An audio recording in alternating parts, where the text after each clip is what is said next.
ဝိသခပထေနဲ့ဓမ္မဒိဏခင်မွန်းတယ်တို့အမေဖြေကတက္ကာရိပြုတ်လို့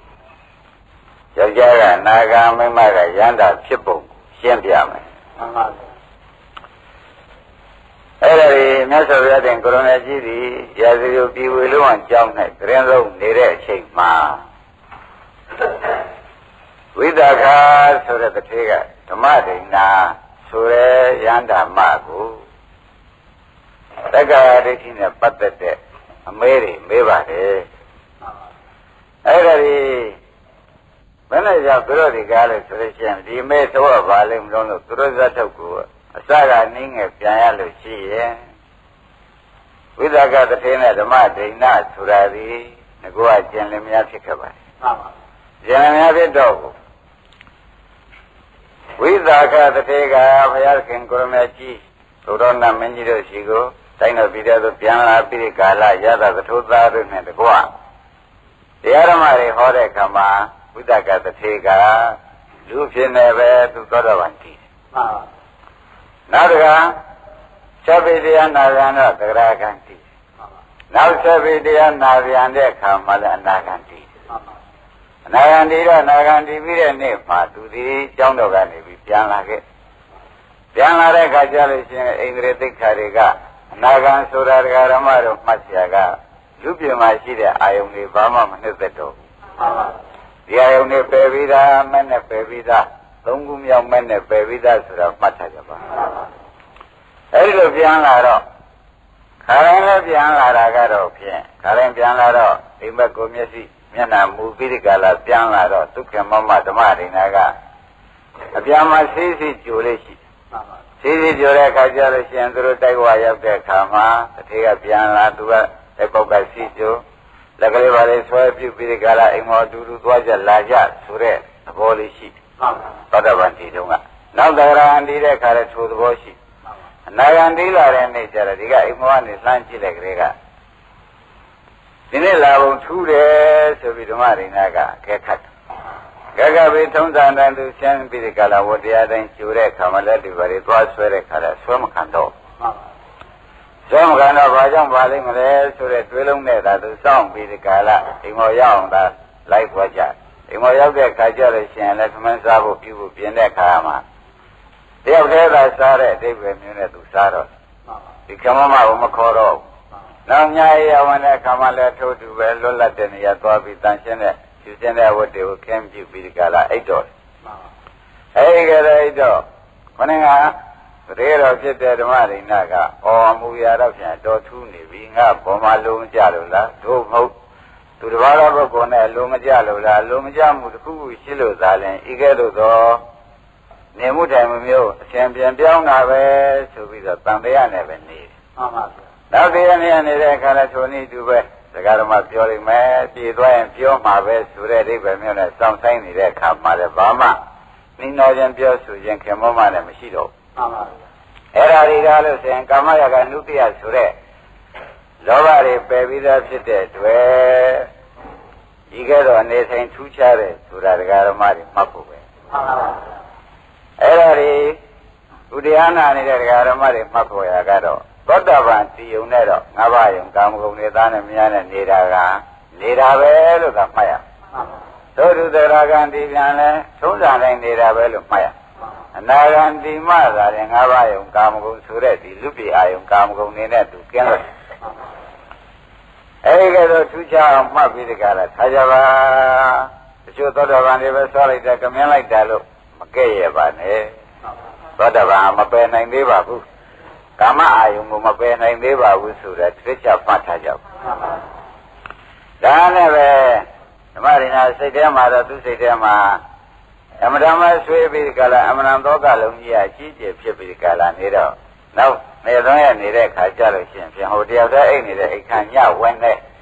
ဓမ္မမကပဲလိုက်ပြီးကြလားသွားတဲ့ခါတော့ကြားလို့တဲ့ပုဂ္ဂိုလ်ကမဲတယ်ဓမ္မရိနာချိန်မတော်ဒီခန်းနဲ့ဝင်လာတာဘယ်သဘောလုံး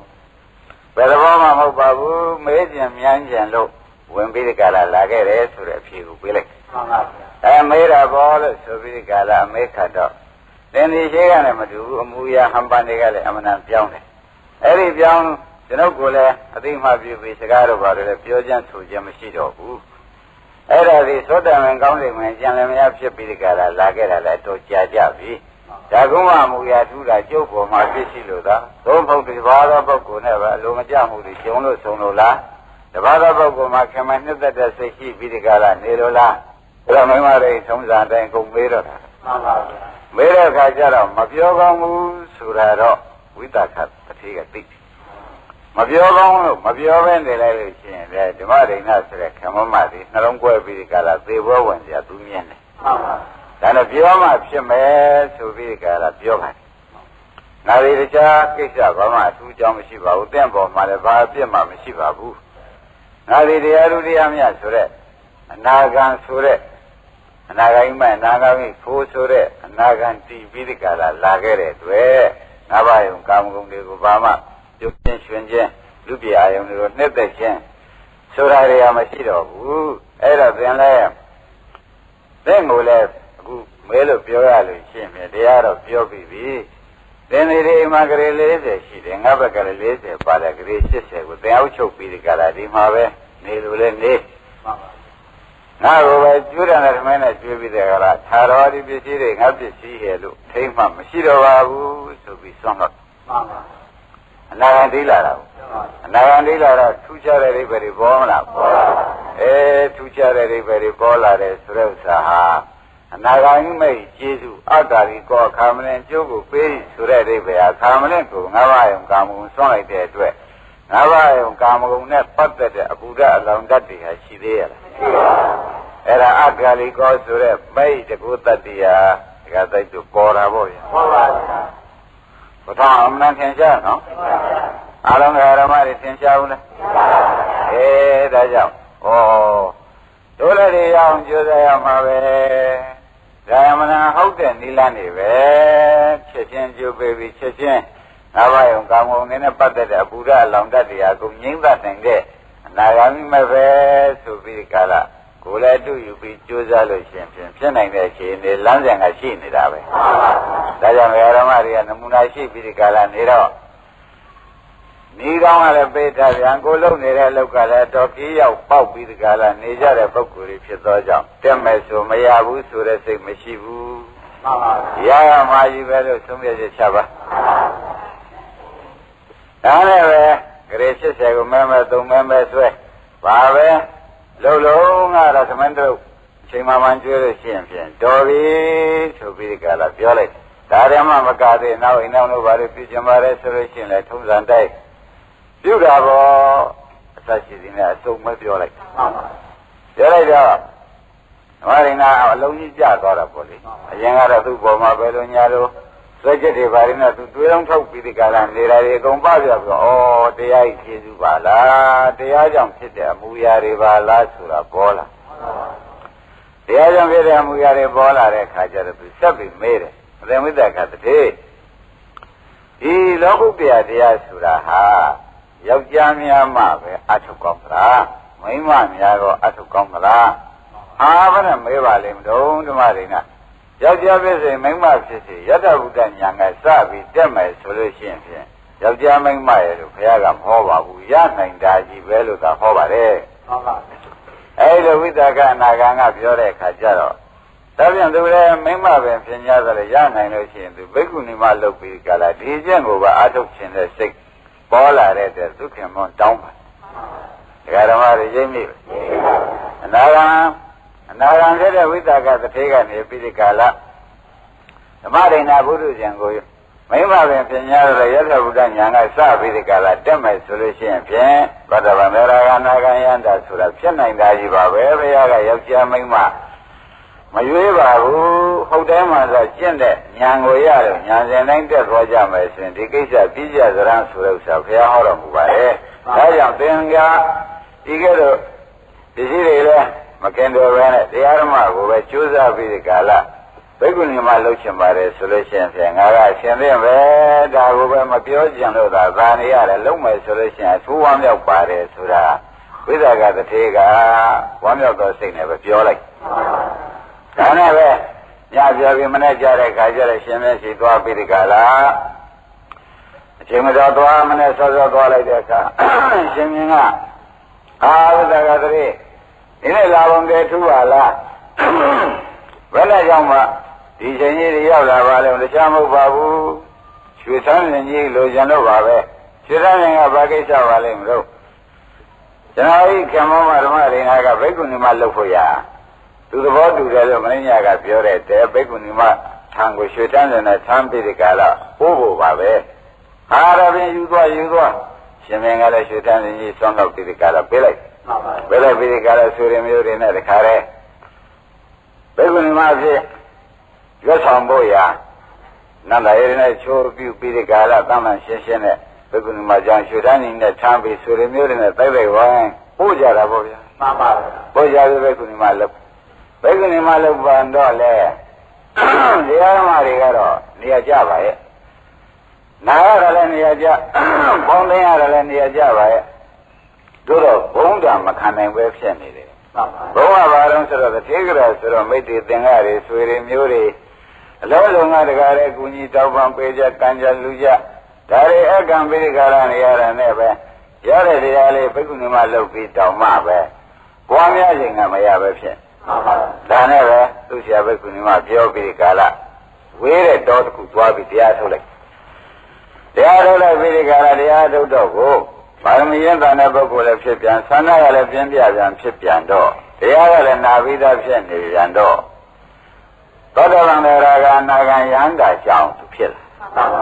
ဒီပရိသမိရပတ္တဆိုတော့အကုန်ပြီးတယ်အဓိပ္ပာယ်လည်းရတာအဲဒါကြောင့်သူဒီယံကိစ္စဖြင့်ပြီးပြီဆိုပြီးဒီကာလရာဇယုပြီးပဲပြန်လာတယ်ပြန်လာတော့သူခင်မန်းတယ်အောင်းဖြစ်တယ်ဝိသကတတိကပြန်လာတယ်လို့ကြားတယ်ရက်ကလည်းတိုးလိုက်တာမိမ့်မစိတ်မဟုတ်ပထမကပြုံးနေသမဏေပြီးကြဲကြဲလှုပ်ရှင်ပြီးဒီကာလအခုတော့ပြန်လဲလာတယ်ဆိုတော့သူစိတ်ထဲမှာလူများထွက်ဦးမှာလားဆိုလို့ရှိရင်လေသူ့အတွက်ကတခါစောင့်ရှောက်အောင်ဝတရားကရှိနေပြန်တော့စိုးရိမ်မှုနဲ့ပဲတဲ့သူဓမ္မရိနာပြန်လာတဲ့ရှိပဲဝိတ္တကတတိကသွားလိုက်တဲ့အခါကျတော့မေးဖို့ရအကြောင်းကလည်းပေါ်လာဘယ်လိုပေါ်လာတော့ဆိုတော့သင်သည်ဟိုတော်တယ်လည်းမကြသေးတရားဓမ္မကလည်းရက်ကလည်းတိုးလိုက်တာတောင်းတဲ့ကိစ္စပြီးလာတယ်လို့သူစိတ်တွေကမထင်တော့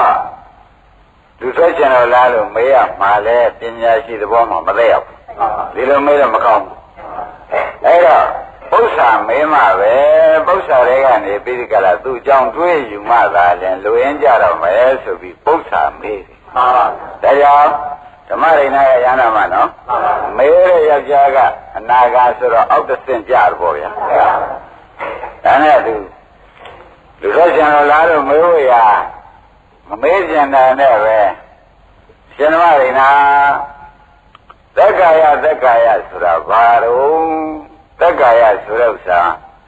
ဘယ်အိဗယ်ကိုသက်ကာယလို့ခေါ်ပါတော့ဘယ်တရားကိုသက်ကာယလို့ခေါ်ပါတော့မေးလိုက်တော့ဟောပရိသမိရပတ္တယန္တာဆိုတော့သာဝေဒယန္တာနော်တခါလေယန္တာဖြစ်နေတဲ့ပြင်လေစာရီကုံပေါ်လာပြီအကုန်တတ်တော့တာပဲအထူးသင်နေတဲ့စာမဟုတ်တော့ဘူးဆူတောင်းနဲ့ပြည့်တဲ့စာလို့မှတ်ကြပါအဲဒီကဲတော့မဲလိုက်တဲ့အခါကျတော့အသင်ဝိတ္တခသက်ကာယဆိုတာပြစ္စုပါဒနဲ့ခန္ဓာ၅ပါးကိုဆိုတာပါလောကီခန္ဓာ၅ပါးကိုဆိုတာပါလို့ဖြေလိုက်အဲ့တော့ဒကာဓမ္မတွေဒီချက်မှတ်เสียကဒုက္ခနာ၅ပါးလောကီခန္ဓာ၅ပါးပါလားဒါသက်ကာယလို့ခေါ်တာပါလားလို့ဆိုတာခင်ဗျားတို့ကအသာယူပြီးမှတ်ပါဒါဖြင့်အခုတရားနာနေတဲ့ဒကာဓမ္မတွေခန္ဓာကိုယ်ယုံနာကြီးဟာဘာပါလိမ့်မလဲလို့မေးရင်သက်ကာယပဲလို့ဖြေရသဘောကျခန္ဓာ၅ပါးဥပါဒံတရားဥပါဒံလေးအာရုံဖြစ်တဲ့ခန္ဓာ၅ပါးဒီသက်ကာယတရားလို့ဆုံးဖြတ်ချက်ချကြပါဆက်လက်ပြီးဒီကာလခါမေးပြန်တယ်ရှင်မရိနာသက်ကာယဖြစ်ကြောင်းကတော့ဘယ်သူပါလိမ့်မလဲဝိတ္တကတည်းကမေးလိုက်တဲ့အခါကျယာယန္တနာဘောနာဘုကနန္ဒီယသတာတတတရဘိနာနိဆိုတဲ့အတိုင်းတဏှာပဲရှင်ဝိတ္တခရဲ့ဓမ္မရိနာကဖြေလိုက်တဏှာသက်ကာယဖြစ်ကြောင်းပဲ အဲ့တော့ဘုန်းကြီးတို့ဟောနေတာဒကာဓမ္မတွေဒီမှာယန္နာမကအနာဂံကိုဖြေထုတ်နေတာထောက်တဲ့ဖြင့်ဩဒုက္ခနာ၅ပါးကြီးဘုဒ္ဓတိတော်ပါလိမ့်မလို့ဆိုတဲ့ဥစ္စာဘုံဘဝတတ်နေတဲ့တဏှာပဲလို့ဒီကဒကာဓမ္မတွေကလည်းသုံးဖြတ်ချက်ချပါဒါကြောင့်အလုံးဒကာဓမ္မတွေခန္ဓာကိုယ်တည်တော်တာဘယ်လိုပါလိမ့်မလားတဏှာပဲဒါပြန်သက္ကာယချုပ်ရသက္ကာယချုပ်ရဆိုတာရှင်ဓမ္မဒိနာဘယ်ဟာပါလိမ့်မလဲလို့ဝိသကကမဲလိုက်ကြတော့သက္ကာယတွေချုပ်ရဆိုတာသက္ကာယောတဏှာယအဘိဓဝိရကနိယောဂသာဂောပရိနိဒေကောမုတ်တိနာလျောဆိုတဲ့အတိုင်းတဏှာရိသေယချုပ်ရငြိမ်းရဖြစ်တဲ့နိဗ္ဗာန်ဟာသက္ကာယတွေချုပ်ရပဲအဲဒီကြတဲ့ယုံနာပါသေးရလားမပါဘူးယုံနာပါရင်ဖောက်ပြန်ပြည့်စည်တဲ့ဒုက္ခသစ္စာကြီးလိုက်ပေါ်အောင်မှာပေါ့ဒါကြောင့်နိဗ္ဗာန်မှာယုံနာမရှိချမ်းသာခုသာရှိတယ်ဆိုတာဒကာတော်မတွေလည်းဟောပြီးသားဖြစ်တဲ့အတွက်ချမ်းသာလို့ရှိတဲ့ပုဂ္ဂိုလ်ဖြင့်ချမ်းသာရှိတဲ့စီကိုယ်သာရောက်အောင်သွားနည်းနဲ့သွားကြဖို့ပါပဲသုံးရရှိသွားပြီနော်ဒါနဝိသကာတွေကဆက်ရမေးတယ်သက်ကာယတွေချုပ်ရချုပ်ကြောင်းအကျင့်ရှင်မတွေနာမရှိပါအောင်လို့ဆိုတော့မဲခင်၈ပါးပဲတခါကြီးကမဲခင်၈ပါးကိုပွားများကျင့်ကြံကြိုးကုပ်အားထုတ်လိုက်လို့ရှိရင်ဖြင့်သက်ကာဖြစ်ကြောင်းသမုဒိယသေး၍အကြောင်းတွေတော့ကြောင့်အကြောင်းယုံနာတွေချုပ်ပြီးဒီကလာသက်ကာယတွေချုပ်ရနိဗ္ဗာန်ရောက်တော့တာပဲမဲခင်၈ပါးကပွားများရင်ရောက်ပါတယ်ယန္နာမှာဖြေလိုက်ဒါကြောင့်ဘုန်းကြီးတို့ဓမ္မတွေအခုကြိုးစားနေတာဘာပါလိမ့်မလို့လို့တွေးမနေတော့မဲခင်ပွားများနေကြတာဒါကြောင့်သက္ကာယရိချုပ်ရနိဗ္ဗာန်ဆိုတာကြီးကခမည်းတော်ပွားများမှုပြီးရောက်ဖို့မဲ့ပွားများမှုလို့ဆုံးဖြတ်ချက်ချပါတေဖို့တန်လေယန္နာမကဖြေတော့နာဂံကမေးတာကလည်းမှားစရာမှောက်စရာတလုံးမှမပါဘူးမပါဘူးနောက်ဆုံးပြီဘုရားကဘုရားရှိသေးဆုံးပါလေဦးမယ်ဝိသကရောက်ပါလေဦးမယ်ရောက်တဲ့အခါကျတော့ဘုရားကလည်းထောက်ခံချက်ပေးပါလေဦးမယ်ဝေးပေးပါလေဦးမယ်ဘုရားကလည်းထောက်ခံချက်ပေးပါလေဦးမယ်ဒါနဲ့ဒကာဓမ္မတွေခင်ဗျားတို့လုံနေတဲ့အလုပ်ရှင်ဟာသက္ကာယချုပ်အောင်လုပ်နေတဲ့အလုပ်ရှင်မလားသက္ကာယဖြစ်ကြောင်းလည်းချုပ်မယ်သက္ကာယလည်းချုပ်မယ်မဲကံပွားများနေတဲ့ပုဂ္ဂိုလ်တွေသက္ကာယဖြစ်ကြောင်းလည်းချုပ်၍သက္ကာယလည်းချုပ်၍ဟုတ်လားသက္ကာယတွေနောက်ဘာ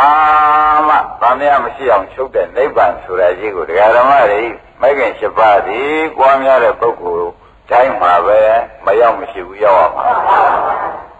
တော့ကြဒါပြန်ဓမ္မတွေပွားများနေရလို့ဟာသက္ကာယချုပ်ကြောင်းကျင့်နေကြတာပေါ့ဟောဒီဓမ္မတွေပွားများလုံနေကြပါလိမ့်မလို့ဆိုတော့ဗာမယမရှိပါနဲ့တော့သက္ကာယတွေချုပ်ကြောင်းအကျင့်နေကြတာတော့ကြသက္ကာယဆိုတဲ့ယုံနာတို့ချုပ်ကြောင်းကျင့်နေကြတာပဲလို့ကိုယ်လည်းဆုံးဖြတ်ချက်ချပါရှင်းမလားဒါကြောင့်ဓမ္မတွေအလုံးလုံးနေတဲ့အလုပ်တွေကားလို့ဆိုလို့ရှိရင်ဖြင့်တကယ်ရဟန္တာဖြစ်တဲ့အလုပ်တကယ်သောတာပန်သရဂနာဂံဖြစ်တဲ့အလုပ်ဖြစ်ပြီးဒီကာလနေသောကြောင့်ဒုက္ခသိင်းငြိမ်းတဲ့အလုပ်ဟာဒုမဂ္ဂင်7ပါးပွားများနေတဲ့ယုံနာဖြစ်တဲ့ပုံမှာပွားများနေတဲ့အလုပ်ပါလားလို့ဆိုပြီးယုံကြည်ကြည်နဲ့ကြိုးကြိုးစားစားလုပ်ပါယုံကြည်နဲ့ကြိုးစားလုပ်ပြီးဆိုမှဖြင့်ဒီလမ်းပေါ်ရောက်နေတဲ့ဥစ္စာဒီမျိုးတော့ဆိုင်မှာပဲဒီလမ်းပေါ်ရောက်နေတယ်ဆိုတာကသိကြနေတာဒီမျိုးဟာဖြည်းဖြည်းနဲ့မြန်ပဲတခါတည်းရောက်အောင်ပါအဲ့တော့ဘာမှတန်ရမရှိနဲ့မဲခင်လုံးနဲ့တော့ပေါ်များပြီးသွားကြပြီတော့ဆိုတာဖြင့်ခင်ဗျားတို့လမ်းပေါ်တင်ပေးထားဖို့ဆရာဘုန်းကြီးကလမ်းပေါ်တင်ပေးထားတော့ကိုတဲ့ဒီလမ်းကိုပြလိုက်လို့ဟောဒီလမ်းပေါ်ရောက်အောင်ပဲဆရာဘုန်းကြီးကတင်ထားတော့ဓမ္မတွေကဒီလမ်းတိုင်းကိုညာနဲ့ကိုလျှောက်ကြပြီတော့ဘာလို့ဆိုတော့မမှားနိုင်တဲ့လမ်းလည်းဖြစ်တယ်ရောက်ရဌာနကြီးကလည်းထင်ရှားရှိတယ်ဒါပေမဲ့လမ်းလည်းမမှားရောက်ရဌာနကလည်းပေးချာဆိုတော့ကျွတ်တို့မှာရဲတင်းနဲ့လုံလဝရိယထား၍တတိပညာရင်းနဲ့ပွား၍လောက်ကြမယ်ဆိုလို့ရှိရင်ဒီလမ်းဒီဧကယနာယဘိက္ခုမေကောဘိက္ခုယံတော်ယံမေကောဤမေခင်လမ်းမတော်ကြီးသည်ဧကယနာတော်ကြောင်းနည်းနဲ့နိဗ္ဗာန်ရောက်၏ဒီကဲ့သို့သတိပဋ္ဌာန်ပါဠိတော်ကိုယ်တော်တိုင်ဟောပြီးဒီကာလထားတာကိုဒကာဓမ္မတွေအထက်ထကြားရသဖြင့်လေ တန်လျာမရှိမှုရေတင်းနဲ့လောက်ပါအဲ့ဒါတွေတပည့်တော်တို့မြင်ခဲ့ရဗျာဖြစ်ဖြစ်ကလေးတွေမြင်ရတာနှေးတယ်ဗျာတပည့်တော်နေပိညာညာဆိုတာလေတဲမတက်သေးပါဘူးဒုက္ခဆုံးလည်းမမြင်ရသေးပါဘူးဆိုမြင်ဒါလမ်းလျှောက်တာဒီနှေးနေသေးလို့ပဲလမ်းလျှောက်တဲ့ပုဂ္ဂိုလ်ပြန်လဲဉာဏ်ရောက်ဖို့ပါပဲအဲ့ဒါကတော့ကေပါရမီမှမချပါနဲ့တို့ပါရမီမှရှိရလားမရှိဘူးလားဆိုတဲ့တွေးလုံးတွေဒကာဓမ္မတွေကအရန်တွေးပြီးဒီကာလအလုံးနောက်ဆုံးမဲ့တွေးလုံးမလာရှိပါနဲ့သေးသေးချာချာဒီလမ်းပေါ်ရောက်လို့ရှင်မြဒီခေးပေါက်ပြီးဒီကာလဒီနေရာရောက်အောင်မယ်ဆိုတာဓမ္မရိဏဝိသကာဖြေမြန်ဖြင့်၎င်းဘုရားသခင်ကိုရမေဤသတိပဋ္ဌာန်ပါဠိတော်၌ကိုတော်တိုင်းဟောသည်ဖြင့်၎င်းကျွတ်ယုံကြည်စိတ်ချနိုင်တဲ့အချက်လက်တသက်သာကတွေကဖြင့်ဘာမှမလိုတော့ရှင်းရဒါကြောင့်ဘုန်းကြီးတို့ဓမ္မတွေလုံးလုံးကြာကြာနဲ့ကြိုးကြိုးစားစားလှုပ်ဖြစ်အောင်လှုပ်ပါဆိုတာဖြင့်အထူးပဲတိုက်တွန်းရသည်ဒါရဓမ္မတွေတွေ့နော်နောက်တစ်ခါဝိသကကတွေးလိုက်သစ္စာလေးပါတော့ဖြေရပဲသက္ကာယကဒုက္ခသစ္စာလေးသက္ကာယဖြစ်ကြောင်းကသမုဒယသစ္စာသက္ကာယချုပ်ရာကနိရောဓသစ္စာသက္ကာယချုပ်ကြောင်းကျင့်ကမဂ္ဂသစ္စာသစ္စာလေးပါတော့ဖြင့်ဓမ္မရိနာဖြေနိုင်တယ်တို့တော်လဲစာနဲ့ကြည့်ပြီးဖြေရလားရထားတဲ့သဘောနဲ့ဖြေရလားပင်ကိုညာသဘောနဲ့ဖြေရလားဆိုတာသူ့စိတ်ထဲမှာတဲမဝေဖန်နိုင်သေးဘူးဖြေဖို့တော့မှန်တာမှန်ပဲသူလည်းဒီလမ်းရောက်ခဲ့ပါဗျာဒီလိုသောတာပန်တွေကဒီလမ်းသစ္စာလေးပါမြင်ခဲ့တင်ခဲ့တဲ့ပုဂ္ဂိုလ်ဖြစ်နေတော့ဖြေဖို့တော့သဘောကျရဲ့စာပြေဖြေနေသလားဉာဏ်ပြေဖြေနေသလားဆိုတာသူမဝေဖန်နိုင်မဝေဖန်နိုင်နဲ့ဆက်မေးဦးမှာပဲဒါမှပုံကိုရှင်းမယ်ဆိုပြီးကြတာဆက်မေးလိုက်တယ်ကိုထောင်းရဆက်မေးလိုက်တဲ့အခါကျတော့ခုနကပြောခဲ့တဲ့စကားထဲမှာပြင်စုပါရဏခန္ဓာဆိုတဲ့ဥပါရဏခန္ဓာဆိုတာဒီသက္ကာယလို့ရှင်ဓမ္မရင်းနဲ့ဖြေခဲ့တော့ဥပါရဏခန္ဓာဟာတခြားစီလားဘုမဟုတ်အတူတူပဲလားမြင်လိုက်ဥပါရဏခန္ဓာပေါ့ဗျာတကောရေးစာလို့ရေးထားတော့ဥပါရဏခန္ဓာလေးရေးထားအခုခေါ်ပြီးသူကမဲလိုက်တယ်ဥပါရဏဆိုတဲ့တရားနဲ့ခန္ဓာဆိုတဲ့တရားဒီအတူတူပဲလားဓမ္မရင်းနဲ့ဘုမဟုတ်တခြားစီပဲလားဒီလိုပါဓမ္မရင်းနဲ့ဖြေလိုက်ဥပါဒံဆိုတာကကာမဥပါဒံဒိဋ္ဌိဥပါဒံသီလဥပါဒံအတ္တဥပါဒံဆိုတော့ဥပါဒံက၄ပါးရှိပါတယ်ခန္ဓာခန္ဓာ၅ပါးရှိလောကီခန္ဓာ၅ပါးရှိပါတယ်အဲ့တော့သူတို့ဟာတခြားစီလို့လည်းဖြေလို့မရဘူးအတူတူဆိုလို့လည်းမဟုတ်ဘူးဒီခန္ဓာ၅ပါးကိုဥပါဒံဆိုတဲ့တရားနဲ့နှစ်သက်ပြီးဒီကရာနေခဲ့လို့ရှင်းဖြင့်ဒါဥပါဒံနဲ့ခန္ဓာဖြစ်တာပဲမနှစ်သက်ခဲ့လို့ရှင်းဖြင့်ဥပါဒံနဲ့ခန္ဓာမဖြစ်ဘူးဒီလိုဖြေလိုက်မတည့်ထူးခြားပါလားတည့်ထူးခြားပါလားဆိုတာဓမ္မတွေဘုန်းကြီးရှင်းပြကိုယ်ခန္ဓာမိမိခန္ဓာကြီးကိုငါကရှင်ကလေးမခံနိုင်အောင် များလည်းမခံနိုင်ဝေဒနာတွေပေါ်လာလည်းသိမခံနိုင်ဒုက္ခနာဖြင့်ခလုံးရှိဇူးမရှိပါစေနဲ့ဆိုတာပရိသေမေတ္တာတွေနဲ့တောင်တားပြီးတဲ့ကာလသူ့ကိုတလောက်ခင်ပါတယ်သူ့ဘောမှာတလောက်ပဲခင်ပါတယ်ခန္ဓာ၅ပါးဘောမှာခင်တာတော့ဖြင့်ပြောစရာမရှိတော့ပါဘူးဟုတ်လားအမေတော်ကျွတ်တောင်မခံနိုင်ဘူးဆိုတဲ့အိဗယ်မျိုးတောင်မှတစ်ခါသုံးလိုက်သေးတယ်ကိုယ်ခန္ဓာ၅ပါးကိုမခင်ဘူးလားအဲ့ဒီခန္ဓာ၅ပါးကိုခင်တဲ့ဥစ္စာကတော့တဏှာအဲ့ဒီတဏှာရှင်းရလာတဲ့အခါကျတော့ဥပါဒံဖြစ်ပါတယ်အဲ့တော့ခန္ဓာ၅ပါးဥပါဒနာရှုပြီးဒီကလာနေတဲ့ပုဂ္ဂိုလ်ကြတော့ဒီခန္ဓာကြီးဟာအနိစ္စခန္ဓာကြီးညင်းငွေစရာခန္ဓာကြီးဒုက္ခသစ္စာခန္ဓာကြီးသူတွေကားလို့ဆိုလို့ရှိရင်ဖြင့်ဒုက္ခကိုသာပေးနေတဲ့ခန္ဓာကြီးဖြစ်လေသောကြောင့်သူ့ပေါ်မှာခင်ဗျာမင်းကြီးတကွက်တစ်စက်မှမရှိဘူးလို့ဆိုတဲ့ဉာဏ်ပေါ်လာတဲ့အခါကျလို့ရှိရင်ဖြင့်တဲ့ဒကာဓမ္မတို့ဥပါဒณะခန္ဓာမဟုတ်တော့ဘူးဆွဲလန်းတဲ့ခန္ဓာဟုတ်သေးရဲ့ဒီခန္ဓာကြီးဘယ်တော့ရှားပါမလို့ဘယ်တော့ဆွမ်းရပါမလို့ဆိုပြီးဒီကလာသူစိတ်ထဲမှာခန္ဓာစွန့်ကျင်တဲ့သဘောကပါတယ်ခန္ဓာခင်တဲ့သဘောနည်းနည်းပါသေးတယ်အဲဒီကဲလို့ခန္ဓာပေါ်မှာခင်တဲ့ဆန္ဒမရှိလို့ရှိရင်ဖြင့်တဲ့ဥပါဒณะခန္ဓာမဟုတ်တော့ဘူးခင်တဲ့ဥပါဒံရှိနေသေးလို့ဆွဲလန်းတဲ့ဥပါဒံရှိနေသေးရင်ဖြင့်ဒါဥပါဒณะခန္ဓာလို့ဆိုရမှာပဲသဘောကျဒါကြောင့်ဒကာဓမ္မတို့ဒ ဓမ္မတို့လုံးလုံးနေတဲ့ခါကျတော့ပထမရှိဥစွာဖြစ်ပြမြင်အောင်ကြိုးစားပါလို့ဆရာဘုန်းကြီးကဝေဒနာတွေတွေ့ပြီးဖြစ်ပြမြင်အောင်ကြိုးစားပါဆိုပြီးကြလားခိုင်းတာခိုင်းပါ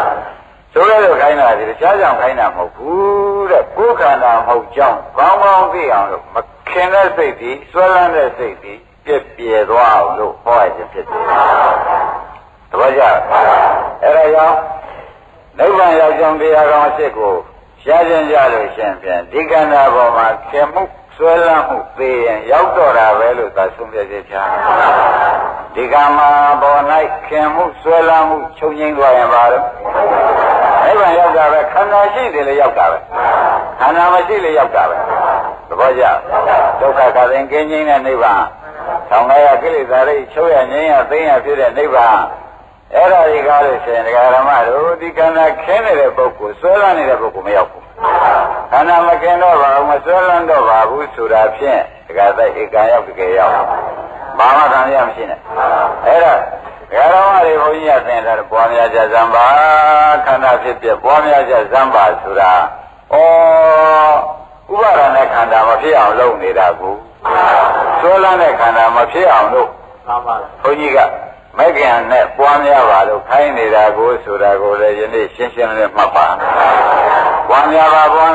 ဆိုတာဒီကရမရင်းမိဗလားဘယ်ကျုံးတာပါလိမ့်များခန္ဓာကိုဆွဲလန်းတာကဥပါဒနဲ့ခန္ဓာအဲဒီမဆွဲလန်းမှုကြီးအကုန်ချုပ်ငြိမ်းရုပ်သိအောင်လို့ဆွဲလန်းစရာမရှိတဲ့ဥစ္စာကိုဆွဲလန်းပြီးဒီကရနေသောကြောင့်မဆွဲလန်းရအောင်လို့ညံသွင်းပေးလိုက်တဲ့အခါကျတော့ဆွဲလန်းတဲ့တဏှာဥပါဒကချုပ်တဲ့အခါကျတော့ဟိုတဲ့ခန္ဓာကြီးရှိပြီးဒီကလာနေ냐တဲ့ကျွတ်တို့ခန္ဓာကိုဆွဲလန်းတဲ့တဏှာဥပါဒချုပ်တဲ့အတွက်သောဥပါရိသေသနိဗ္ဗာန်ဆိုတာရောက်ပါတယ်ဘုရားဘောဓိပင်နဲ့ရှုပလင်မောမှာငါနိဗ္ဗာန်ရောက်တယ်နိဗ္ဗာန်ရတယ်ပြောတာခန္ဓာရှိသားပဲတို့တော့ဒီခန္ဓာသူမဆွဲလန်းဘူးဆွဲလန်းနေမဆွဲလန်းတဲ့အတွက်နိဗ္ဗာန်ရောက်နေတာပဲအာယုံသွားဖြင့်မြင်နေတာပဲဆိုတာအာရုံတရားဓမ္မတွေကဆုံးဖြတ်ချက်ချလာတယ်ရှင်းမလားဒါရင်ဒါဖြင့်ဥပါဒณะခန္ဓာကြောင့်ဥပါဒณะခန္ဓာနဲ့ဟာဆွဲလန်းရင်ဒီဥပါဒณะခန္ဓာဖြစ်မှာပဲမဆွဲလန်းရင်ဒါကြောင့်ဥပါဒณะခန္ဓာနဲ့ဟာတခြားစီလားအတူတူပဲလားဆိုတော့တခြားစီလည်းမဟုတ်ဘူးအတူတူလည်းမဟုတ်ဘူးဆွဲလန်းလို့ရှိရင်ဖြင့်ခန္ဓာနဲ့ဥပါဒနဲ့ဒီကားလို့ဆိုလို့ရှိရင်ခန္ဓာကအာယုံဆွဲလန်းတဲ့ဥပါဒကအာရုံအိကဖြစ်နေတာပဲတဲ့နောက်ဥပါဒနာဉာဏ်တွေမဉာဏ်တွေနဲ့ဖြတ်တောက်ချလိုက်တဲ့အခါကျတော့ဆွဲလန်းတဲ့တဏှာသေးတဲ့အခါကျတော့ဥပါဒနဲ့ခန္ဓာမဖြစ်တော့ဘူးအနုပါဒနဲ့ခန္ဓာဖြစ်တော့တယ်သဘောကျဒါပြန်ဓမ္မတွေအထုတ်တဲ့အခါကျတော့ဒုဘယ်ရှင်နေရောက်မှကိစ္စပြီးမှပါလိမ့်မလို့မေးတဲ့အခါကျတော့အထုတ်စဉ်တိုင်းအထုတ်လို့ခန္ဓာပေါ်မှာဘာမှမငဲ့မတွေ့ပဲနဲ့တက်ဒုက္ခသစ္စာနှိမ့်ဆက်တဲ့ခန္ဓာကြီးပဲမဲဖြင့်ခင်တွေ့နေလို့အပူပဲဆိုတဲ့မဉ္ဇဉ်တွေဝင်လာလို့ရှိရင်ဒါခန္ဓာပဲရှင်ရတော့လေဥပါဒနဲ့ခန္ဓာမဟုတ်တော့ဘူးဟုတ်လားဆွဲလန်းတဲ့ခန္ဓာမဟုတ်ဘူးမဆွဲလန်းတဲ့ခန္ဓာထုံးစံရထားတဲ့ခန္ဓာသာဖြစ်တော့တဲ့သူ့အတွက်ကြောင်းကြစိတ်ဖို့ခန္ဓာမဟုတ်တော့ဘူးသူ့အတွက်စိတ်ပြာပါရကတ်တဲ့ခန္ဓာရောအဲဒီလိုဖြစ်အောင်လို့တကယ်တိုက်တွန်းနေကွာကိုတော်အောင်တို့ကဒီခန္ဓာရှိပင်ရှင်냐တော့လည်းမဆွဲလန်းပဲနဲ့တဏှာဥပါဒံချုပ်သွားမယ်ဆိုရင်ဒါခန္ဓာရှင်냐တော့လည်းဒီပုဂ္ဂိုလ်နိဗ္ဗာန်မျက်မှောက်ပြုနေတာနိဗ္ဗာန်ရတာပဲခန္ဓာရှိရနေတဲ့နိဗ္ဗာန်အဲဒီလိုသုံးပြချက်ချလိုက်တော့မှကောင်းပြီလားဥပါဒณะခန္ဓာရှင်းသွားပြီနော်ဒါနဲ့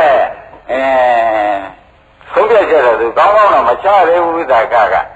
သူကမ္မမှာသူတွေ့ကျွန်တော်ပြန်လာကြလားအခုမေးတာတွေကဖြင့်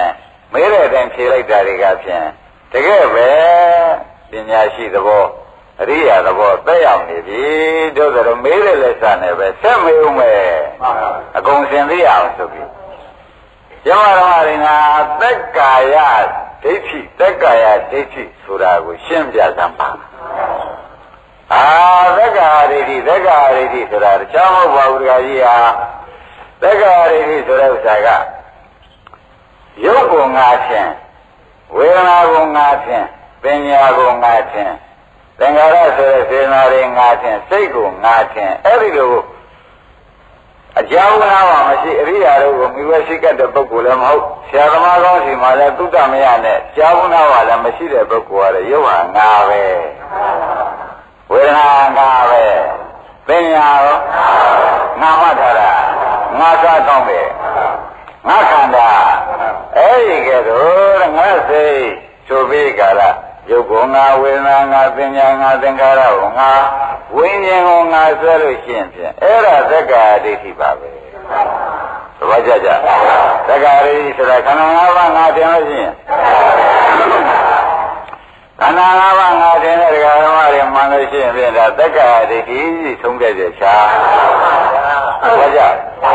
အဲ့တော့ဒီသက္ကာဒိဋ္ဌိကဘာတော့လို့မေးတဲ့ခါကြလို့ရှိရင်ရုပ်ကိုငါတင်တယ်ဆိုလို့ရှိရင်ဖြင့်ဒကာဓမ္မတွေငါကတော့ဟောပြီးသားဖြစ်ပြီးဒီကရနေတော့ရုပ်နဲ့ငါနဲ့ဟာတပါးလည်းမနေဘူးလားရုပ်ဟာငါပဲရုပ်သည်ပင်လည်းငါပဲဝေဒနာသည်ပင်လည်းသင်ညာသည်ပင်သင်္ခါရသည်ပင်စိတ်သည်ပင်အကုန်ငါလောက်ထားတယ်အဲဒီတော့ငါလောက်ထားလို့ရှိရင်ဖြင့်ဒကာဓမ္မတွေဓမ္မဒိနာဝိသကာမဲထဲမှာဘုန်းကြီးကဖြစ်ဆွပြီးထည့်ရလို့ရှိရင်အဲ့ဓာတွေကားလို့ရှိရင်ဖြင့်ဥစ္စေရဒိဋ္ဌိရုပ်ကိုငါထင်ဝေဒနာငါထင်ပညာငါထင်ဟုတ်လားသင်္ခါရငါထင်ဝိညာဉ်ငါထင်ပါတဲ့သက္ကာဒိဋ္ဌိတော့သက္ကာဒိဋ္ဌိပဲသက္ကာဒိဋ္ဌိတဲမှာမှသက္ကာဒိဋ္ဌိကခြေစည်းပြုလိုက်တဲ့အတွက်ဥစ္စေရဒိဋ္ဌိကြောင့်ဖြစ်သွားဘာဘယ်နဲ့ကြောင့်ဥစ္စေရဒိဋ္ဌိပဲကုသက်သွားရသလုံးဒါသိကမေခွန်းထုတ်လို့ရှင်းဖြင့်ရုပ်သေးရင်ငါပြောက်တယ်ဒါတော့ဘာမှအကုန်ပြောက်သွားတဲ့အိဗယ်မရောက်ဘူးလားနောက်ဘာဖြစ်သေးတယ်ဆိုတဲ့အိဗယ်လာသေးလားအဲ့ဒါကြောင့်ပြတ်သွားတဲ့သဘောယူလိုက်သောကြောင့်သူဥစ္စေရဒိဋ္ဌိဒါကြောင့်ဥပမာအရင်ကဟောခဲ့ပါတယ်ဒကာဓမ္မတွေမင်းနဲ့အယောင်မကွဲတဲ့ပုဂ္ဂိုလ်ဖြစ်မင်းတွေအယောင်ချုပ်တာပဲဆိုတော့မိကပူတာအယောင်ကလင်းတာမဟုတ်လားဒကာဓမ္မတွေအဲ့ဒါသူကတသားလေးယူထားမင်းနဲ့အယောင်တူတူပဲလို့ယူထားဘာကြောင့်ယူတော့ဆိုတော့မိတွေအယောင်သေးတာပဲဒါကြောင့်မိတွေအယောင်သေးတာပဲဆိုလို့ရှိရင်ရုပ်တွေငါသေးတာပဲယူလိုက်သဘောကျအဲ့ဒီကတော့ယူလိုက်တော့ဗာရိတိတဲ့သက်ဝင်သွားဥစ္စေရဒိဋ္ဌိတဲ့သက်ဝင်သွားပြီတဲ့ဒါကဒကာဓမ္မတွေနားလည်မှုအတွက်တရားထည့်ပေးခြင်းဖြစ်တယ်ကောင်းပြီဒါဖြင့်ရုပ်ကိုငါထင်ရင်သက္ကာဒိဋ္ဌိပဲဒီသက္ကာဒိဋ္ဌိဟာဥစ္စေရဒိဋ္ဌိနဲ့အတူတူပဲဒကာသိရှင်းမှာဒီသက္ကာဒိဋ္ဌိကဘာပါလိမ့်မလားဥစ္စေရဒိဋ္ဌိနဲ့အတူတူပဲတဲ့ယူပါအတ္တတော်လို့တဲ့ယူပဝန္တဝါအတ္တနာဆိုတဲ့ဥစ္စာကတော့ရှိသေးတယ်ဘယ်လိုရှိတုံးဆိုတော့ဝေဒနာနဲ့ပဲသွားကြပါစို့ဝေဒနာငါတင်လဲသက္ကာဒိဋ္ဌိနော်ဝေဒနာနဲ့ငါနဲ့ဒီကားလို့ရှင်ရောနေလို့ရှင်ပြဝေဒနာလည်းချုပ်ရောသူငါလည်းသိတာပါပဲဆိုလို့ရှင်ပြန်ဥစ္စေရဒိဋ္ဌိပဲသိချပြေးတော့တာပဲကြည့်ဘူးလားဒါကြောင့်ဒကာဓမ္မတွေဘုန်းကြီးတို့ကသင်ထားတော့ဝေဒနာ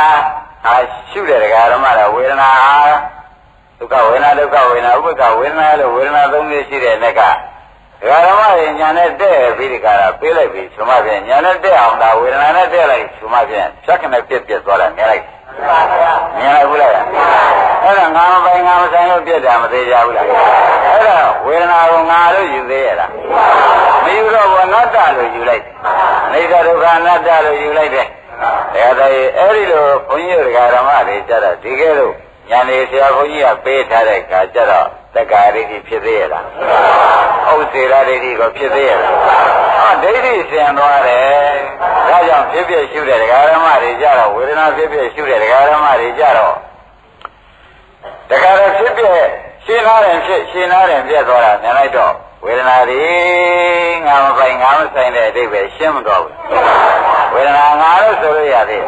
တယ်ရင်တော့ငါနာတယ်ဟုတ်လားငါကောင်းတယ်ငါအလတ်သက်ရှိတယ်လို့ဝေဒနာငါထင်နေလိုက်သေးအခုတော့ထင်သေးရလား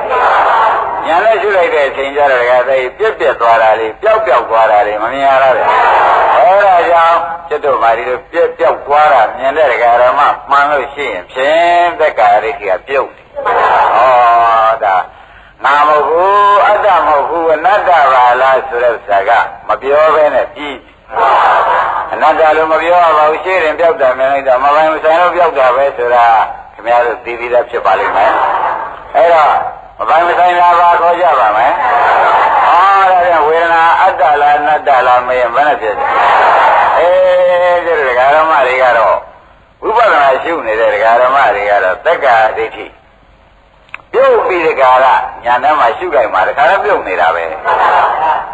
ကဲသက္ကာဒိဋ္ဌိပြုတ်တော့ခေါင်းကဥစ္စေရာဒိဋ္ဌိတွေသတ္တရာဒိဋ္ဌိတွေလာသေးဒါဖြင့်ဒိဋ္ဌိရှိမှပဲသွားရတာတခါသိဒိဋ္ဌိမရှိတော့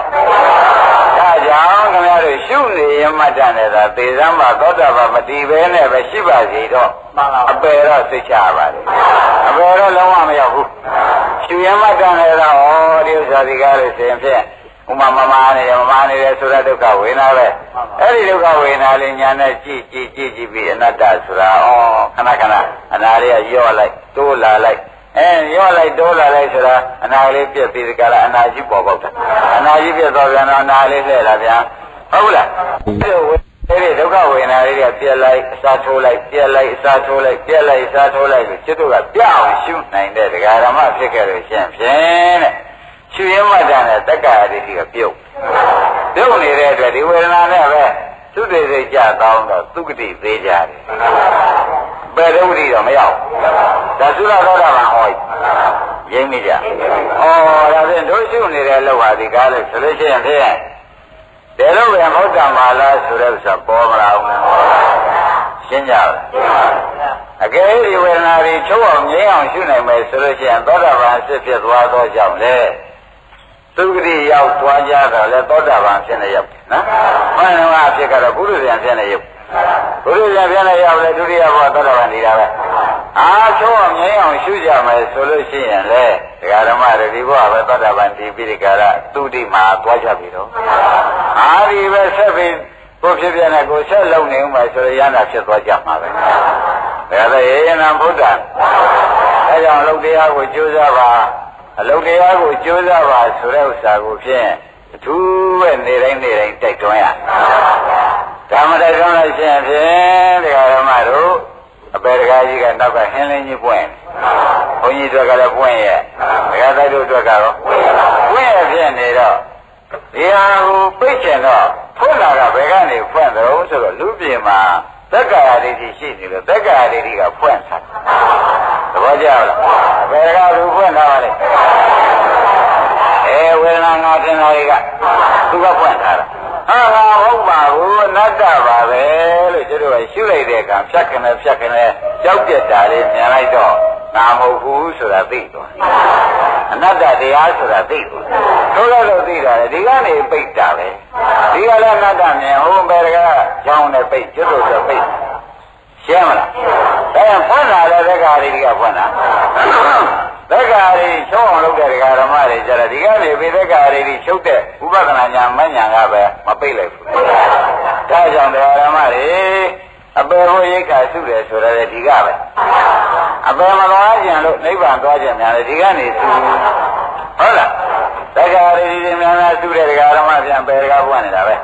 သက္ကာရိချုပ်အောင်လုပ်နေတဲ့ဒကာဓမ္မတွေပြန်ပေဒကာပိတ်နေတာသဘောကျဒါကြောင့်ဒကာပိတ်တဲ့စက်ယုံကကိုထောင်းတို့မှတ်ကြဥလာဘူးတို့မှတ်ကြကလူပြေမှာကိုအပေဒကာဖွင့်တာလေလူပြေကနေဖွင့်အပေဒကာပိတ်တာလူပြေကနေပြီးဒီကလာအနတ္တရှုပြီးပိတ်လိုက်လဲလုံသွားတာဒါပြန်ကလိုက်ဘာငယ်ကျဒါကြောင့်လူပြေဆိုတာဘဝဒါနာဆိုပြီးကလာဖယားနတ်ပြေမပွင့်ဘူးဗျာအပေဒကာပိတ်ခြင်းလည်းဒီကနေပိတ်ပေးမှာပဲနိဗ္ဗာန်ကဖွင့်ပေးခြင်းရောဒီကနေ့ဖွင့်ပေးမှာပဲဆိုတော့လူပြေမှာဘုရားဖွင့်တဲ့အဓိပ္ပာယ်လေဒီကမှဖွင့်နိုင်တယ်ပိတ်နိုင်တယ်ဆိုတဲ့အဓိပ္ပာယ်ရင်းကိုသိပြီးသားဖြစ်လေသောကြောင့်ဘုရားလူပြေပါသာပွင့်ရသည်နိယမတရားအမြဲတမ်းပေါ့ဗျာဘုရားဖွင့်မှကိုမသိကြဘူးလားဒီကမှဘယ်တကားပိတ်နိုင်တယ်ဒီကမှဘယ်တကားကိုဖွင့်နိုင်တယ်ပိတ်ခြင်းလည်းဒီကပဲဖွင့်ရင်တော့အဲဒါကြောင့်အခုဇာမလောင်ကျုံတဲ့ဒကာဓမ္မတွေကြလာပြီသမဂေတို့ဒီကားလို့ဆိုလို့ရှိရင်ဘယ်နှကူကဟင်းလင်းကြီးပွင့်နေတာယခုဥပဒနာရှိလိုက်တော့အနတ္တသလုံးဝေဒနာအနတ္တတွေမြင်လိုက်လို့ရှိရင်ပဲငါပြုတ်ပြီး ငါမဟုတ်ဆိုတာရောက်သွားတယ်ငါကငါတင်တာဟုတ်လားအဲ့ဒီငါပြုတ်ပြီးငါမဟုတ်ပါလားအနတ္တပါလားဒီကဲညာနဲ့ရောက်ပါရောဘယ်တကားလုံးလုံးပိတ်သွားတာရိမ့်မိဒါကြောင့်ဓမ္မတွေကျိုးစားပါဆိုတာဒီကားလို့ဆိုလို့ရှိရင်ဖြင့်တကားပွင့်နေတဲ့ပုဂ္ဂိုလ်ဟာကိုယ့်အတွက်စောင့်နေတယ်ဆိုတာမှန်တကားပိတ်ပြီဆိုလို့ရှိရင်သွားစရာပဲမရှိတော့ဘူးဆိုတာပါဒါကြောင့်ဒါတွေကိုတော့ဖြင့်ခုလိုလဲတရားနာခုလိုလဲပွားများမှသိရတယ်။နောက်လို့ရှိရင်ကိုပြုထားတဲ့ဒါနာတွေကိုစောင့်တည်ထားတဲ့သီလလေးအကုပြီးတော့ဘယ်တကားပိတ်နေတယ်ဆိုတော့သက်္ကာရကရှိနေတော့ဘယ်ကပိတ်မှာတော့ပွင့်ဟင်းနေပေါ့ရင်းမရလားဘုမာလိကမေဘုရားကြီးကြည့်ပါလားလူတံပေကံလားအတ္တိသဒါနာဘယ်သူနဲ့မှမတူရလူဒါနာကြီးပဲပြီးဘယ်တကားတော့ပွင့်နေပြီရောက်သွားချင်မရောက်ဘူးလားအဲ့ဒါကြီးထောက်ပြီးဒီကလာကြည့်လိုက်တော့မှသက်္ကာရပြုတ်မှသာလေဘယ်တကားပိတ်ပါလားဆိုတာယနေ့ထူးခြားခြားမှတ်ရပါတပည့်ကြမာလိကလည်းထောက်လိုက်တော့တကားလည်းမသေးကြဘူးလေသူဒီဒါနနဲ့သာဘယ်တကားကိုပိတ်နိုင်ပါတယ်ဆိုရင်သူရောက်เสียရှိသေးရဲ့ဒါကြောင့်သူတို့ကအကူအညီထောက်ပံ့ပေးတဲ့တရားတွေပဲဆိုတာလည်းဆုံးဖြတ်ချက်ချရမှာဟုတ်လားဒါရင်ဒါဖြင့်ဓမ္မတို့တက္ကာရီရှိတဲ့ကာလပတ်လုံးပြင်ရင်အေးပြီးဒီကာလမနေလိုက်ပါနဲ့အောင်ဆိုတဲ့ဥစ္စာပြန်ဘုန်းကြီးကပြောရတယ်အနတ္တကြောက်ကြနာပေါက်ပြီးအနတ္တဆုံးနေကြအောင်ဒါလိုက်ပြအောင်လိုက်ကြပါဆိုတာကိုယ်တကားကိုပိတ်ပြီးကာလကိုမသွားရအောင်လို့ကိုယ်လုပ်တာပါဆိုတာသိကြသွားမသိကြဘူးလားဘုရားအေယမလံဗုဒ္ဓံနော်အဲ့ဒီတက္ကာရီတွေမဲပြီးဒီကာလတက္ကာရီဘယ်နှပါးရှိပါသလဲလို့မေးတဲ့အခါရုပ်မှလည်း၄ပါးဝေဒနာမှ၄ပါးသင်ညာမှ၄ပါးသင်္ခါရမှ၄ပါးဝိညာဉ်မှ၄ပါးဆိုပြီးတက္ကာရီ20ပေါ့ဗျာအဲ့ဒါတွေမေးများပြီးဒီကာလဝိသကတရေကမေဓမ္မတွေနဲ့ကဖြေလို့အတော်ပဲဖြေခြင်းနဲ့ရှိပါတယ်နောက်ကြတော့သူမေးပြန်ဗာမေးပြန်တယ်ဆိုတော့တက္ကာရချုပ်အောင်ဘာနဲ့လုံးမှချုပ်မှာတော့ဒီဒိဋ္ဌိတွေချုပ်အောင်ဘာနဲ့လုံးမချုပ်မှာတော့ဆိုတော့ဒကာကြီးငါကပြောခဲ့တော့ပဲမဲခင်7ပါးပွားများတပည့်ကြဒကာကြီးချုပ်ကျင်တယ်သိကျင်တယ်ဘယ်ကပိတ်ကျင်ပါလဲဆိုပါလို့မဲခင်7ပါးကိုယုံနာမောကြည့်ပြီးပွားများပါဇက်ကအောင်းနေတော့မဖြစ်ဘူးယုံနာမောကြည့်ပြီးကြတာမြင်နေလို့ရှိရင်ယုံနာလေးတွေမခိုင်းတာမမြဲတာစိုးမရတာမပိုင်တာမဆိုင်တာတွေငါဥစ္စာမဟုတ်တာတွေခင်ဗျားတို့ညာနဲ့ကြည်ပြီးဒီကလာနေတာဒီပွားများမှုပါပဲသိမိလားဘယ်လိုကမဆိုပါဘူးနော်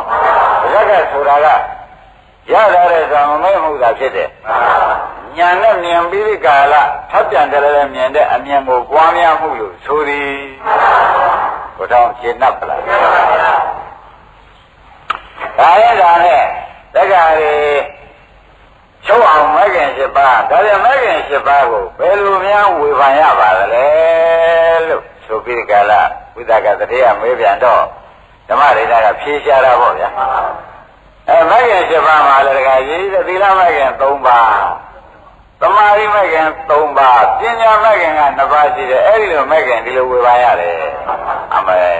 မနတက်ပါလားသမာဝါစာသမာကမ္မနာသမာဓိဝဆိုတာသီလမဲခင်တကယ်ကြီးသမာဝါယမဆိုတဲ့သမာဓိသမာသမာဓိဆိုတဲ့သုံးခုကသမာဓိမဲ့ခင်ဟုတ်လားသမာဓိသမာသင်္ကပ္ပကပညာမဲ့ခင်အဲ့လိုဝေဖန်ပြလိုက်တော့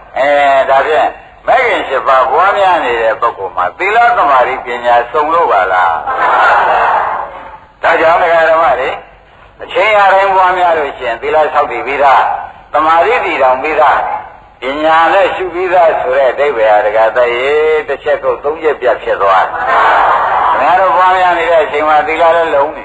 ။သမာဓိကလည်းတည်လို့မြင်တာပေါ့ဗျာ။မတည်ရင်ဖြစ်ပြမြင်မှာ။အဲ့တော့သီလသမာဓိဆုံးတော့မြင်တာကပညာထည့်လိုက်တော့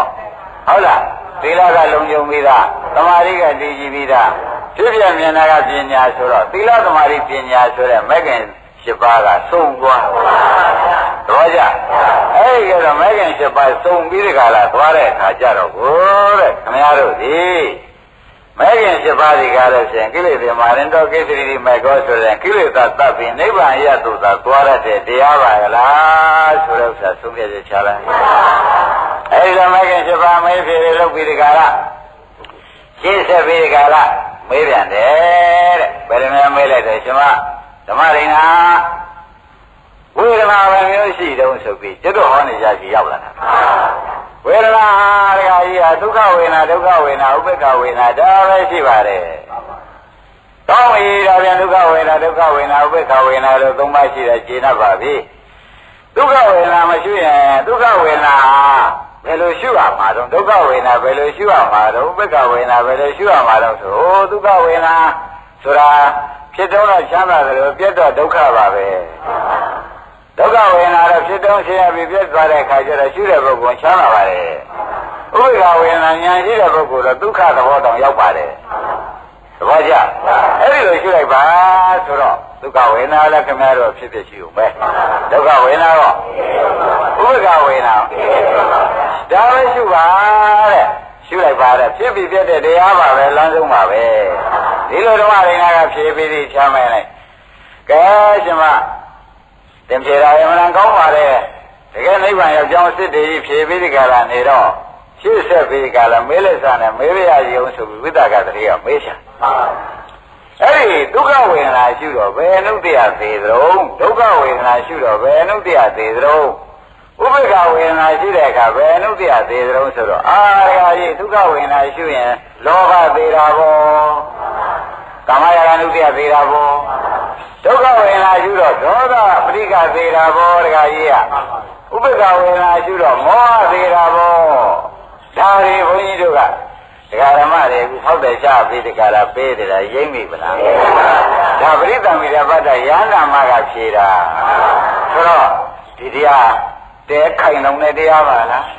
အဟုတ်ကြိုးစားရင်ဗျာဟုတ်ကိုခရီးပေါက်မဲ့တရားပါပဲဆိုပြီးခင်ဗျားတို့ကိုယ်တိုင်ကြိုးစားလို့လည်းထိုက်တန်တော့မပေါက်လားဗျာအဲ့ဒါဒီဝိတုတွေကလာတာရိမ့်မိပလား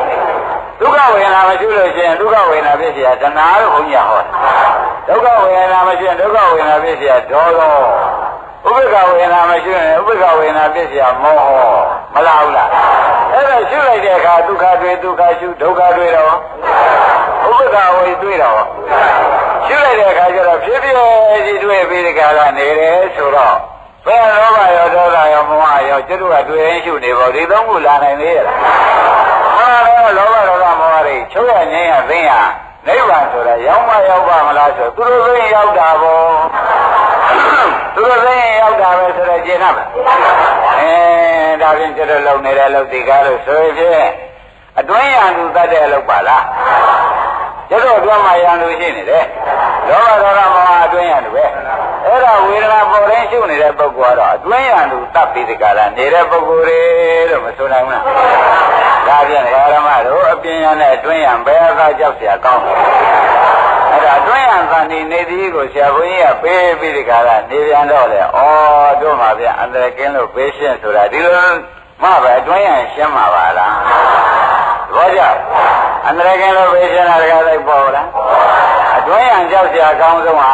အတွင်းရန်ပဲဝေဒနာမရှိလို့လာတာဟုတ်ဗျဝေဒနာရှိရင်မလာပါဘူးဓမ္မတွေ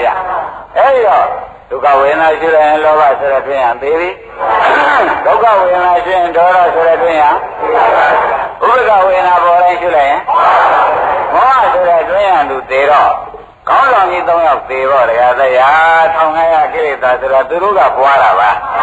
ကောင်းဆောင်တွေပြုတ်တော့နောက်လိုက်တွေအပိုင်းပိုင်းလဲတာပေါ့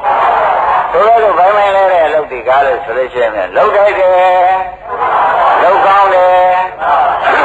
ဆိုပြီးဒီကာလတရားဓမ္မတွေကအထူးတလဲပဲကြိုးစားလိုက်လို့ရှင်းဖြင့်ရာဂဒေါသမောဟိကိုယ်ရနိဗ္ဗာန်ဆိုတာဟာဝေဒနာရှုတဲ့ပုဂ္ဂိုလ်အများဆုံးရောက်မရောက်ဘူးလားဒါကြောင့်ဝေဒနာရှုတဲ့ပုဂ္ဂိုလ်အများဆုံးရောက်အောင်မှသိပြီးဒီကာလနေတော့တို့လုံးနေတဲ့နေ့ဒီဝိသကကမဲလို့ဓမ္မရိနာကဖြေပြန်တော့ဝေဒနာနဲ့ပဲသူလက်ဆက်ပတ်တယ်အတိတ်ပဲရှင်းနေဘူးလားအမှန်ရှင်းပါတယ်အမှန်ရှင်းပါတယ်အဲ့ဒီလိုဝေဒနာနဲ့ခင်ဗျားတို့လည်းအခုကမ္မထာများများရှာပြီးဒီကလာမနေပဲနဲ့ကိုယ်ခန္ဓာရဲ့ဝေဒနာသုံးပါးသာလက်ရှုပြီးဒီကလာနေကြလို့ရှင်းဖြင့်လိုရာကိစ္စ ခမရတို့တောင်းနေတဲ့စုဟာပြေပြီးသားဖြစ်မှာမမရင်ပြေပါမလားဒါရင်အမှန်ဘုဒ္ဓံရောင်ကောင်းကောင်းသိဗလားအဲ့ဒီလိုဝေဒနာတွေကိလေသာလာပုံနဲ့ကွာကိလေသာပြတ်ပုံသေးတခါလေဝိသကကမဲလို့ဓမ္မဒေနကဖြေလိုက်တယ်မဲ့ခင်တွေကိုလည်းသီလသမာဓိပညာနဲ့ဝေဖန်ပြီးဖြေလိုက်တာတွေအများကြီးပါဟုတ်လားအဲ့ဒါကိုရှင်းလင်းပြီးဒီကရနေတော့ဩဝိသကကတွေးသေးသေးချာချာပဲသာသနာပေါ်မပြောလို့ပြန်လာတော့မဟုတ်ဘူးသူ့ရဲ့ထက်နေဘောဗျာရန္တာသက်သက်ပဲပရိသမီရပတ္တရန္တာဖြေတာပဲဒီဥစ္စာအမှန်ဘုဒ္ဓံတဲ့တရားနိဗ္ဗာန်ပေါက်ရောက်တဲ့တရားကိုဖြေရှားတာဖြစ်ပါတယ်ဆိုပြီးခါလာသူစိတ်ထဲမှာအမှန်ကျင်တဲ့သစ္စာလေးပါးအစမေးလိုက်ဘူးပေါ့ဗျာသစ္စာလေးပါးဆိုတာကတကယ်တိုက်တူကမှတ်ရမှာလူတိုင်းပြင်နိုင်တဲ့အလုပ်မဟုတ်ဘူးတပည့်ကြလူတိုင်းနဲ့သစ္စာလေးပါးနဲ့ဆိုလို့ရှိရင်ဘယ်လိုရတာအမှန်တော့ဖြစ်နိုင်အဒီတော့ပရိသမီရပတ္တယန္တာလည်းဖြစ်ပြီးကြတာနေတော့သူစမ်းလိုက်ကြတဲ့ကသစ္စာကနေစမ်းတာတက္ကာယဆိုတာဒုက္ခသစ္စာတက္ကာဖြစ်ကြောင်းကသမုဒိယသစ္စာတက္ကာယချုပ်ရတာနိဗ္ဗာန်နိရောဓသစ္စာတက္ကာယချုပ်ရချုပ်ကြောင်းခြင်းကမေဃသစ္စာအဲ့ဒီသစ္စာလေးပါးကစပြီးမေးလာတော့ခုဝေဒနာမှာလဲဝေဒနာသုံးပါးမရှိရင်ပဲလို့ကျွရင်ပဲလို့ကြအောင်ပဲဝိသကတရေကမဲလို့ဓမ္မရိနာကဓလုံးမကြအမှားကြီးဖြေပြီးဒီကရာသွားတော့တယ်ဆိုတာလည်းခင်ဗျားတို့သိသားမသိသေးဘူးလားအဲ့လိုဟောတာပြီးဒီကရာနေတော့သူစိတ်တဲ့ဝိသကတရေကအတော်လေးကျင်တတ်တော့အတော်လေးကျင်တတ်ပြီးဒီကရာသူရှင်မကိုလူသက်ရှင်လို့လားဆိုတော့မဲလုံးမဲကုန်းကိုမေးစရာမရှိတော့ပညာရှိပညာနဲ့ပဲစမ်းလိုက်ကြတာစမ်းလိုက်ကြတဲ့ကဟိုကအာသောကုံနဲ့အဓိပ္ပာယ်ကြီးဖြေနေပြီဟုတ်လားအာသောကုံနဲ့အဓိပ္ပာယ်ကြီးဖြေနေတော့တခါတည်းရှင်းလဲနေပြီလို့ပြောချင်တော့မဟုတ်ဘူးပေါ်သေးဘူးလားအဲ့ဒီတော့ရှင်းလာတော့ဒါဖြင့်လေရှင်မရိနာအမှန်ကျေးဇူးများပါတယ်ဆိုပြီးကြောက်လို့တဲ့ပုဂ္ဂိုလ်ကလဲရသုံးမှလှည့်ပြီးဝှက်ချရသေးတယ်ဝှက်ချပြီးဒီကရမှာသူနဲ့ခေါင်းကလိုက်လာတဲ့ဥပဒက900တွေဟာဓမ္မရိနာခြေကနေပြီးဘုရားရှိသွားကြဘုရားရှိသွားတဲ့ကဘုရားသခင်ကိုရမကြီးဓမ္မရိနာနဲ့အမေးဖြေလောက်တာဝိသကသတိကလျှောက်တာပေါ့ဗျာလျှောက်တဲ့အခါကျတော့ငါ့ရှိသမီးဖြေတာတွေဟာကွာတဲ့အမတန်မှန်ပါတယ်အမတန်ဟုတ်ပါတယ်အမတန်မှသစ္စာစိုက်တဲ့တရားတွေဖြစ်ပါတယ်အကယ်၍သူရှိမမေးပဲနဲ့ငါစီမေးလို့ရှိရင်ဒီတိုင်းငါဖြေရမှာဟောဘုရားထောက်ခံချက်ပေးလိုက်သူစီတော့မမေးပဲနဲ့ငါစီမေးတယ်ပါလေဒီတိုင်းဖြေလိုက်မှာပါပဲဝိသကရတယ်မထူးပါဘူးတဲ့ဆိုတော့ဒီတရားတွေကားလို့ဆိုရင်ဒကာရမတို့ဘုရားသခင်ကိုရမကြီးထောက်ခံကြရတဲ့တရားအရာသာမကဖြေလို့အနာဂံကမေးတဲ့တရားဘုရားသခင်ကိုရမကြီးကလည်းနောက်ဆုံးကိုမှန်ကြောင်းကိုသက်သေခံတဲ့တရားဒါကြောင့်ဝေဒနာကနေရှုပြီးဒီကာလသွားကြလို့ရှင်းဖြင့်ဝေဒနာဖြစ်ဖြစ်ရှုတာဒီတက်နာပါဟုတ်လားဝေဒနာတွေ့တာတက်နာမှထားပါတော့ဝေဒနာဖြစ်ဖြစ်ရှုတာကနှစ်နာမှထားပါတော့ဝေဒနာမောင်းလာတာကသုံးနာမှလာထားတော့ဒီဝေဒနာတွေကိုတခါတော့ဆုံးအောင်ပဲငါတို့ဒီလိုက်ပါတော့မယ်ဆိုပြီးဒီကာလဖြစ်ဖြစ်ဆုံးအောင်လိုက်လို့ရှိရင်ဖြင့်မဖြစ်မဖြစ်တာတော့တွေ့ရမှာမတွေ့ရဘူးလားတွေ့ရမှာသိကြမဟုတ်လားအဲ့ဒါဒကာဓမ္မတွေဉာဏ်တွေကလည်းရှင်ဖြစ်ဖြစ်ဆုံးတာဒီဒုက္ခဆုံးတာကမှတ်ပါတော့ဟုတ်လားဖြစ်ဖြစ်ဆုံးတာပါဆုံးတာပါလေဒါပြန်ဒုက္ခဆုံးတဲ့ရှိခင်ဗျားတို့ညာမရောက်ပြီဘူးလားဒါပဲတွေလိုက်လို့ဆုံးတာပါလဲမလို့ဆိုတော့ဝေဒနာဆိုတဲ့ဖြစ်ဖြစ်ကနေလိုက်တာပေါ့ဝေဒနာဖြစ်ဖြစ်ကနေကင်လိုက်တဲ့အခါကျဝေဒနာဆုံးဝါဒုက္ခဆုံးကိုခင်ဗျားတို့ကိုယ်ပိုင်ကိုယ်ဆိုင်ညာနဲ့ပဲတွေ့ကြတယ်ဒါကလည်းမတွေ့ရဘူးတွေ့ရတဲ့အခါကျတော့ဖြစ်ဖြစ်ကတော့ဆုံးသွားတာကဒုက္ခသစ္စာဆုံးတဲ့နေရာလေးတွေ့ရတာကနိရောဓသစ္စာသူဆုံးရင်လို့ဆုံးတာမဟုတ်ပါဘူးဆိုတာလေသက္ကာဖြစ်ကြောင်းသမုဒိယသစ္စာချုပ်လို့ဖြစ်တဲ့ချုပ်ရချတာသမုဒိယကမချုပ်လို့ရှိရင်ဖြစ်တဲ့ချုပ်ပါအဲ့တော့သမုဒိယနဲ့ဒုက္ခတွေအတွဲလိုက်ချုပ်ရတယ်ဆိုတာကသဘောကျအဲ့တော့ကျွတ်တို့မှာဘာကြံရပါလိမ့်မလို့မေးတဲ့ခါကျတော့သက္ကာချုပ်တဲ့နေရာရဲ့သက္ကာချုပ်တဲ့နေရာမြင်တဲ့မခင်ရဲ့ဒါကဒါပဲမကြံရဘူးလားအဲ့ဒီကဲတော့ကြံတဲ့ခြားဒါဒီ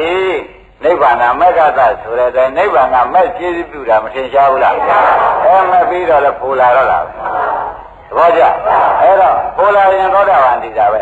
အာမယမနာဆက်ပြီးကတည်ခြင်းဒီဆက်ပြီးဖြစ်တဲ့ကစားအောင်မယ်ဆိုသရဂတည်တာပဲဒီမတ်တွေအစဉ်တိုင်းလာမှာပဲဘယ်တိုင်းမှအစဉ်တိုင်းလာမှာနောက်ဆက်လက်ပြီးကလာဖြစ်ဖြစ်ကနေစပါအောင်မယ်ဆိုရင်ပြသရဂံတည်ပြီးသောပုဂ္ဂိုလ်ကအနာဂံမှရမှာအာနာဂံနဲ့တောင်းတိမ်လေးပါဖြစ်ဖြစ်ကပြန်စပါအောင်မယ်ဆိုလို့ရှိရင်ဘယ်ရတ္တမဲ့ရတ္တကိုဆိုတဲ့ရဟန္တာဖြစ်မှာဒီဖြစ်ဖြစ်ကပြန်စရမှာရေးမကြဘူးဒါလည်းဓမ္မတွေဒီတလန်းနဲ့ဒီရိုးတွေကနေပြီးကာရသာဒီနိဗ္ဗာန်ရှိတဲ့ရှိအပေါက်ရောက်သွားမယ်ဆိုရင်ဖြင့်ဘယ်သူတော်မှစောင့်ပြီးကာရမနေဘဲနဲ့ညာနဲ့သာသွားအဲ့ဒါလည်းဓမ္မတို့မဂ္ဂင်ညာနဲ့သွားလို့ရှိရင်မရောက်မရှိဘူးဆိုတော့ရေးမိဗလားမဂ္ဂင်ညာနဲ့သွားရင်ဧကံရောက်အောင်ဒါကြောင့်နိဗ္ဗာန်ကိစ္စရီမေကောမေကောမဂ္ဂင်7ပါးဒီနိဗ္ဗာန်နိဗ္ဗာန်ကိုကိစ္စရီသွား၏ဆိုတော့မဂ္ဂင်7ပါးကခန္ဓာရဲရှိရင်ဖြင့်နိဗ္ဗာန်ရောက်သွားမဲ့တရားဝန်ထဲမှာရှိသောကြောင့်မရောက်မရှိဘူးဆုတောင်းနေတယ်သဘောကျကဲယနေ့ဒီရင်တော်ကြ